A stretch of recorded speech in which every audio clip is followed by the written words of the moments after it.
আগামী যে নির্বাচন নিয়ে আপনি যে প্রশ্নটি করেছেন, এখানে কোনো আশঙ্কার কোনো কারণ থাকতে পারে না। ন্যায়ের উপরে ভিত্তি করে, সততার উপরে ভিত্তি করে একটি সমাজ ব্যবস্থা এবং রাষ্ট্র ব্যবস্থা আমরা বাংলাদেশে কায়েম করার জন্য বিএনপি প্রতিজ্ঞাবদ্ধ। আপনি পিআর পদ্ধতির কথা যেটা বলেছেন, এটা পৃথিবীর কোনো কোনো দেশে আছে, ইউরোপে বিশেষ করে রয়েছে, এবং সেখানে ইউরোপে থাকার যৌক্তিকতা রয়েছে। বাংলাদেশের মানুষ কাকে ভোট দিচ্ছে সেটা জানতে চায়।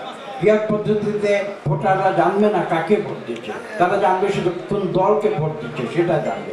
কাজে দলকে ভোট দিয়ে তো শুধু মানুষ সন্তুষ্ট হতে পারে না। বাংলাদেশের মানুষ নির্দিষ্টভাবে তারা নির্দিষ্ট করে বলতে চায় যে এই লোক আমার এমপি, আমি তাকে ভোট দিয়েছি, সে সৎ মানুষ, সঠিক মানুষ এবং সে ন্যায়সঙ্গত মানুষ।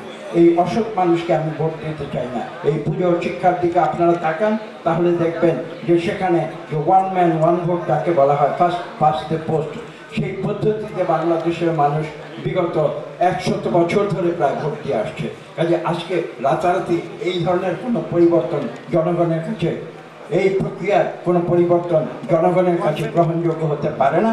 এবং তারা পিআর পদ্ধতি যে কি বলতে চায় সেটাই কিন্তু বাংলাদেশের অধিকাংশ মানুষ তারা জানে না। কাজে সেই পদ্ধতিতে তারা কিভাবে করবে? সকলের মুখে আমরা নিশ্চিত শুনেছি যে আগামী ফেব্রুয়ারির প্রথম ভাগে বাংলাদেশে একটি সুষ্ঠু নিরপেক্ষ নির্বাচন অনুষ্ঠিত হবে। ইলেকট্রা রেফ্রিজারেটর, খাবার তাজা তো জীবন তাজা। ইলেকট্রা, ফ্রিজের রাজা। আমরা গণতান্ত্রিক প্রক্রিয়ায় বিশ্বাস করি, যেখানে প্রত্যেকটি মানুষের ভোটাধিকার নিশ্চিত হবে, মানুষের বেঁচে থাকার অধিকার, অর্থনৈতিক অধিকার নিশ্চিত হবে, এবং আপনারা একটু আগে যে বিষয়টি উল্লেখ করেছেন, যার যার ব্যক্তিগত জীবনের অধিকার প্রতিষ্ঠিত হবে। তার অর্থ হচ্ছে এখানে সবাই সুখে শান্তিতে বসবাস করবে পাশাপাশি, এবং যার যার ধর্ম এবং কৃষ্টি তারা ঠিক সমানভাবে তারা পালন করবে। আমি বিশ্বাস করি আগামী যে নির্বাচন নিয়ে আপনি যে প্রশ্নটি করেছেন, এখানে কোনো আশঙ্কার কোনো কারণ থাকতে পারে না।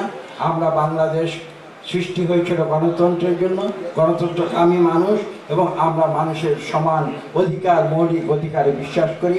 সেই বিশ্বাসে আমরা যতক্ষণ অটুট থাকবো তখন বাংলাদেশের ঐক্য কেউ রোধ করতে পারবে। আপনারা আজকের এই পুজো, ষষ্ঠী পুজো, যে পুজোর যে আমরা আমাদের বাঁ দিকে তাকান, সেখানে যেটা দেখতে পাচ্ছি, আপনারা দেখুন, উপরে তাকিয়ে দেখুন, অসুরকে বধ করা হয়েছে। অর্থাৎ অন্যায় যাতে এই সমাজে না থাকে সেটাই কিন্তু আমরা চাই, এবং ন্যায়ের উপরে ভিত্তি করে, সততার উপরে ভিত্তি করে একটি সমাজ ব্যবস্থা এবং রাষ্ট্র ব্যবস্থা আমরা বাংলাদেশে কায়েম করার জন্য বিএনপি প্রতিজ্ঞাবদ্ধ।